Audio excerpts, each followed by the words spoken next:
everyone, welcome to my very first online video. Today's video is a lot for beginners, but also for non-beginners. I'm going to be speaking generally about yoga, why we do yoga, what yoga is and what yoga isn't, and then a few things that you have to keep in mind for certain poses in yoga that I will be there to help you with. This video is quite important because, like I said, I won't be there. It's a virtual class, and I just want us to be doing the correct things while we're in the comfort of our own homes.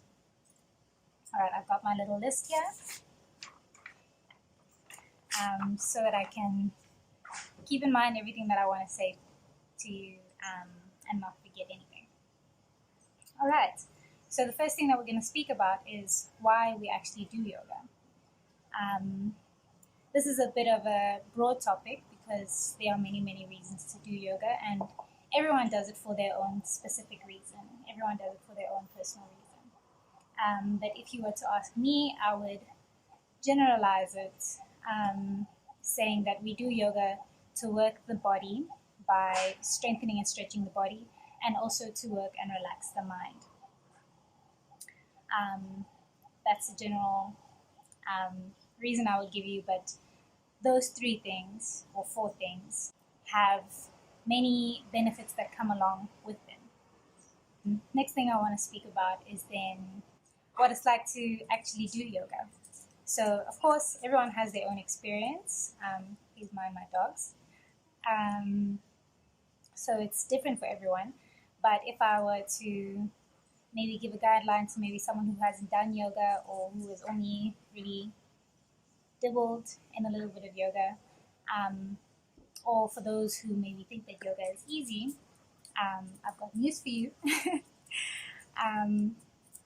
Yoga is quite the challenge for both the body and the mind, but I would put it as a very enjoyable challenge.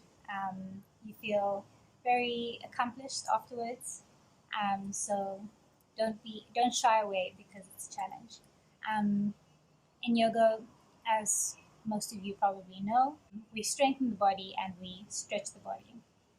We also work the mind by focusing and, in my opinion at least, being present. So yeah, it's quite challenging on the body because a lot of the poses are not things that we do in our normal day-to-day life. Often they're actually quite opposite to things that we do in our normal day-to-day life to counteract the movement in our normal day-to-day life. For example, sitting, at a desk maybe for many hours in your day, then the movements that we would do to counteract that is then we stretch through the hips, just as an example. All right, those are the two just main topics that I wanted to speak about. Now we move on to breath. So in my yoga classes, I always start with breathing. In my yoga classes and also in my personal yoga sessions, I always start with breathing.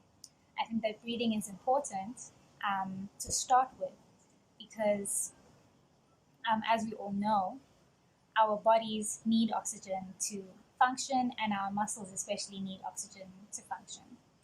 So if we start with the breathing, we start with a positive concentration, if I can say, of oxygen in the body.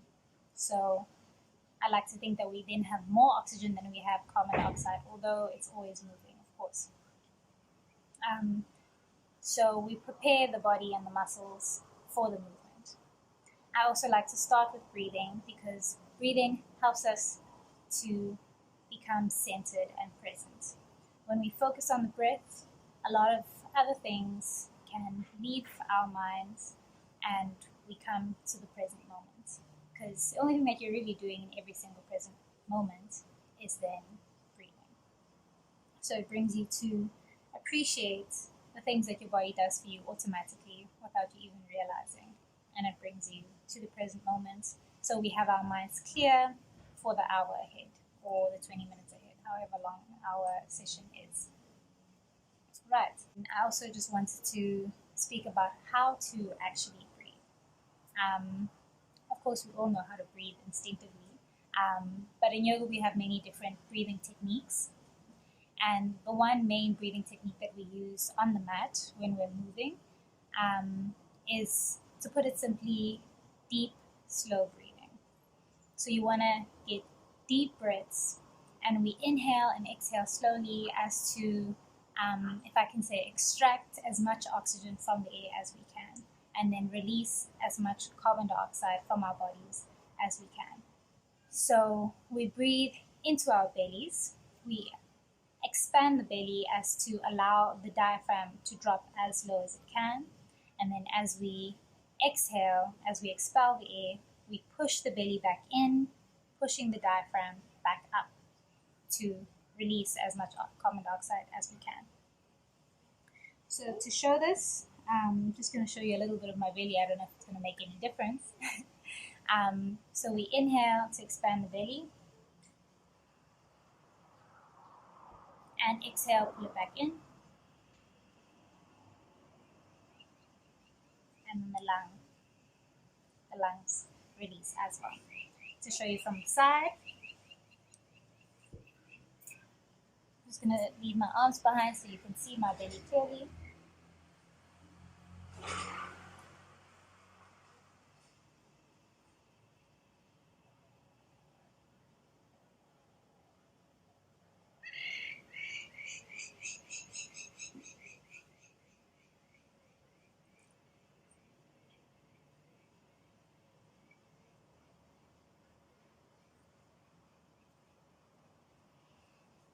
Yeah, I hope that was really visible. Our next point is then accompanying the movement with the breath.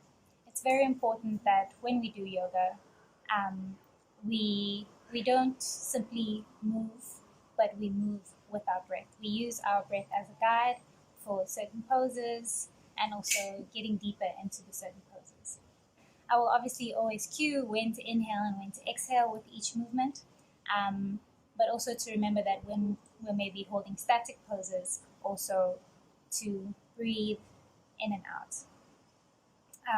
With that, I also just want to point out that often when we are following an instructor, whether it be live or virtually, we tend to try to keep up with the instructor instead of actually listening to our own bodies, actually paying attention to, am I inhaling as I'm going into this movement? Am I exhaling as I'm going into this movement? Because often we'll maybe say, inhale, do this, exhale, do this, but because you're just doing the thing without paying attention, you end up actually doing the opposite maybe. I know I found myself to do that when I'm supposed to be inhaling in a certain movement, maybe I'm exhaling just because I'm trying to keep up with the instructor. So I just want us to be mindful of listening to our own bodies, following our own breath, instead of simply only following the instructions and moving with the teacher.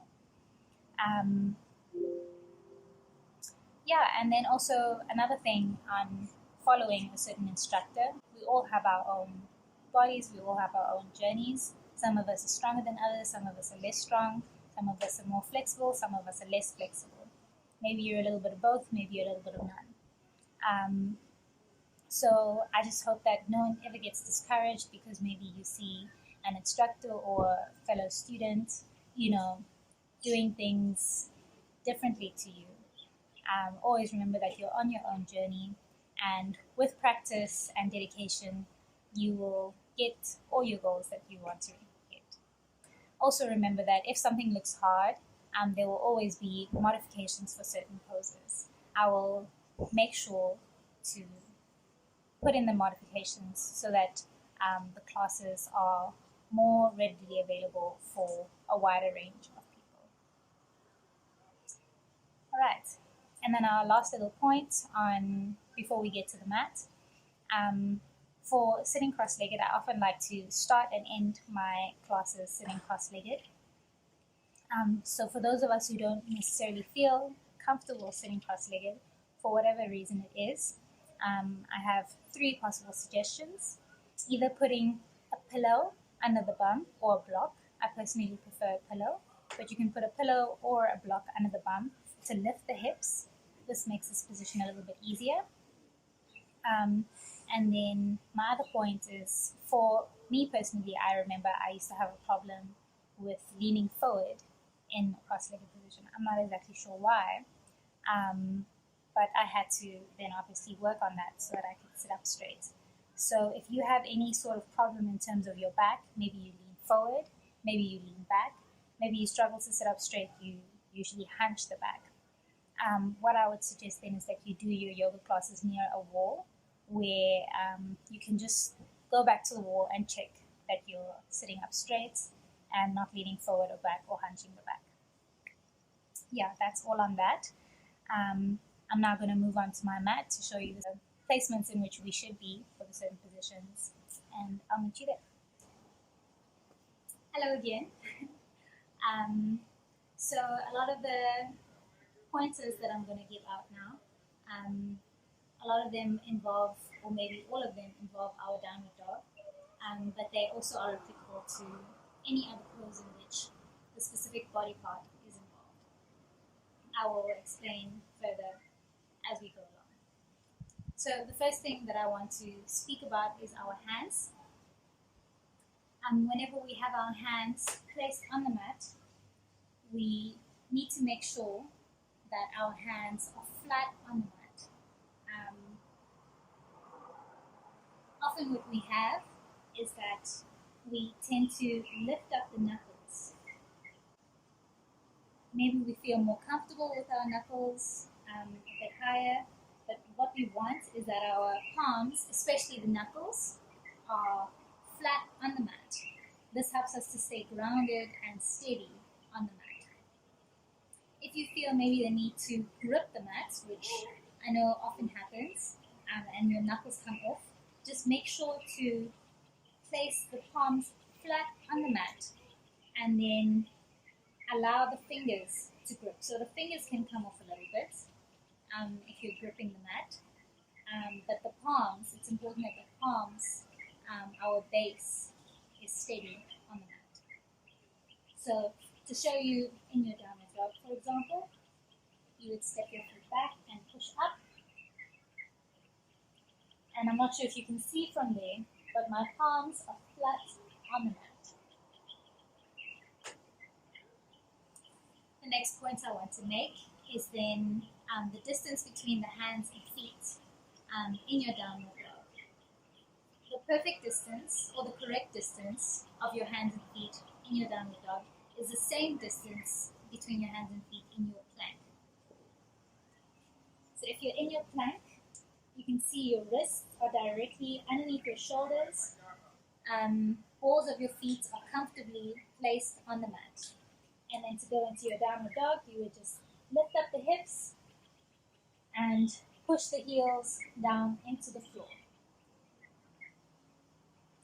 What we often find is that maybe you go into your downward dog correctly from your plank, but you move the hands and feet maybe to feel more comfortable. So to give you a visual example of this, so you come into your plank correctly, your downward dog correctly, and then you move the hands and feet, or the hands or the feet, if you can see. So what we want to do is we want to just stay mindful, because sometimes this is an automatic movement, you don't actually think about it. So just stay mindful of making sure that your hands and feet are in the correct position. In situations in which we don't go into our downward dog from a plank, let's say for example from all fours position, and then we just come up, or from our child's pose or anything of the sort, what you can do if you're not sure that your downward dog is correct is you then just come back down into your plank and then correctly position the hands and the feet and then come back up. To give you a visual example again, so you're on your hands and knees, and then you would push up into your downward dog. If you're not sure that the movement, if you're not sure that the positioning is correct, you just inhale, come forward, and as you can see, my shoulders are passing my wrists now. So then I will just move my wrists forward and then push back into my correct downward dog position. The next point that I want to make is then in relation to your feet. The distance between your feet in any position in which you are grounded on your feet. So this would be in your downward dog, in any standing position, or like a chair pose, squat, where your feet are either supposed to be together. If your feet are not together, then they are hip width apart. A hip width apart is also a fist width apart. So if I can stand and show you. Hip width apart means directly from the hip sockets, your legs are going down. We often have a misconception that a hip width apart means the distance between your outer thighs. But in fact, it's straight from your hip bones. And if I can show you, it's a fist, perfectly. So your own personal fist would then be your hip width apart. And then this counts for standing position, like I said, your mountain pose, your downward dog, and then your chair pose as well. But in most of these things, except for your downward dog, you could also be with your feet together. The last point I want to make is in relation to halfway lifts, just to check that we're doing our halfway lifts correctly, because we do them very often in our yoga practice. So we would start from a standing position. So from your standing position, our full flow would be inhale, arms up, exhale, fold, and then you inhale, halfway lift. So for me personally, when I do a halfway lift, I come up onto my fingertips. But I would definitely suggest inhale, halfway lift, hands on shins, flat back, and you look forward. And for my fellow flexible people, if you prefer to come up onto your fingertips instead of hands on shins, of course you may, but I just want us to remember that when we come up onto our fingertips, we have to remember to activate through the back even more so than we would have if we came up placing our hands on our shins. I've also seen people who come up into a halfway lift but place the hands flat on the mat. If that is you, then the same thing applies. Just remember to activate a little bit more through the back to get the full benefits of the posture. So to give you a visual representation. So you're in your fold, inhale, halfway lift, you have to activate through the back. If you're halfway lifting with the hands flat on the mat, once again, activating through the back. It's a bit more challenging than just coming up with your hands on your shins. That is then everything. I thank you so much for taking this time out of your day to get these little tips and tricks. I find them very important. And I hope that I see you in my first class coming up, and I hope you enjoy the rest of your day.